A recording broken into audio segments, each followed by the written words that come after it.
Hello दोस्तों, नमस्कार, जय श्री राम, जय माता दी, राधे राधे, जय श्री कृष्णा।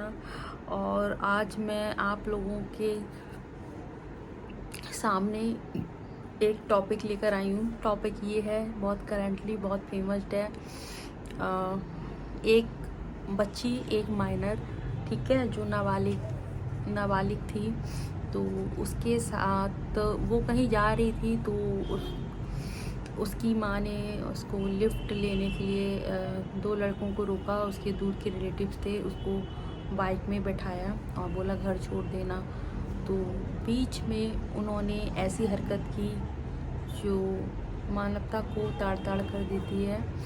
उन्होंने उस लड़की को गलत तरह से उसको छुआ, उसके प्राइवेट पार्ट छुए और उसके पजामी का नाड़ा तोड़ दिया जो वो सलवार पहनी थी, और उसको रेप करने की मंशा से उसको किसी पुलिया के नीचे घसीट के ले गए।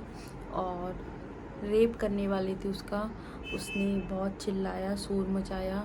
तो वहाँ पे कुछ लोग इकट्ठा हुए, उन्होंने उस लड़की को उन लड़कों के चंगुल, जिनका नाम मैं अभी बताऊंगी, उनके चंगुल से बचाया। फिर उस लड़की की माँ और वो लड़की थाने में जाती हैं पुलिस कंप्लेन करने। तो मैं आप लोगों से ये कहना चाहूँगी दोस्तों, वो आरोपी ज़िला कासगंज के हैं और उनका नाम पवन और आकाश है, ठीक है। पवन और आकाश ने एक लड़की को एक माइनर बच्ची को, एक नाबालिग लड़की को लिफ्ट देने के बहाने उनको बाइक पे बैठाला और कुछ दूर आगे चल के सुनसान जगह पे ले गए बाइक और पुलिया के नीचे ले गए बाइक, और लड़की के स्तन को पकड़ा और उसकी सलवार का नाड़ा तोड़ दिया और उसको घसीटते हुए ले गए पुलिया के नीचे। और उस लड़की ने शोर मचाया, तो उसकी लकीली किस्मत अच्छी थी, तो वहाँ के आसपास के लोग जमा हुए और उस लड़की को उन दरिंदों के चंगुल से छुड़ाया। तो हमारी जो हमारी हाई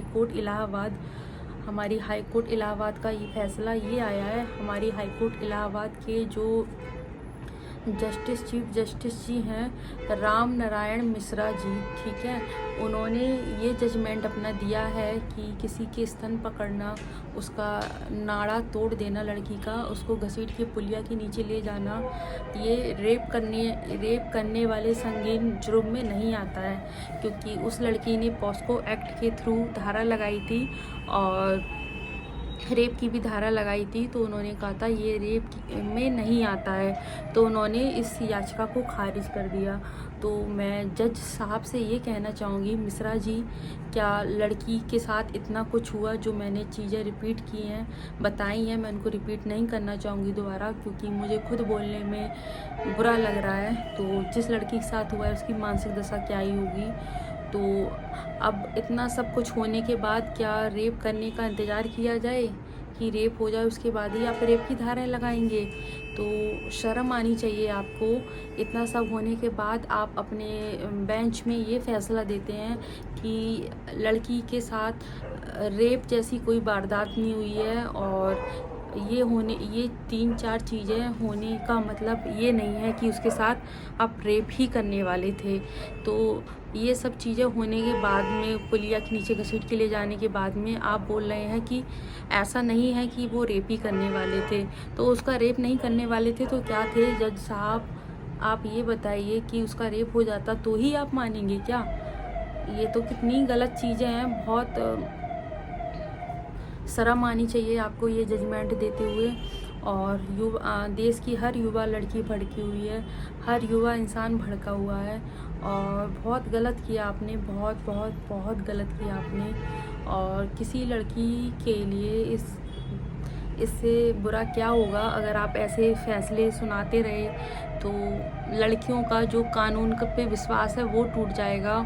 ग्रामीण क्षेत्र की बहुत सी लड़कियां हैं, वो तो स्टेशन थाना जाती ही नहीं है शर्म के मारे। समाज क्या कहेगा, शर्म लिहाज और ये कौन क्या कहेगा, वो थाना जाती ही नहीं है। बची कुछ ही जो 1% 10% लड़कियां थाने में जा रही हैं कंप्लेन करने, हिम्मत जुटा के अपने माँ बाप के साथ। अगर आप ऐसा जजमेंट देंगे तो नेक्स्ट टाइम से वो भी जाने से तक कतराएंगी कि भाई जज साहब का ये जजमेंट आ रहा है। तो मैं हाई कोर्ट के इस फैसले की घोर निंदा करती हूँ, और ये फैसला हाई कोर्ट की तरफ से इसी 18 मार्च को 2025 को सुनाया गया है, और मैं इस फैसले की घोर निंदा करती हूँ। नमस्कार दोस्तों।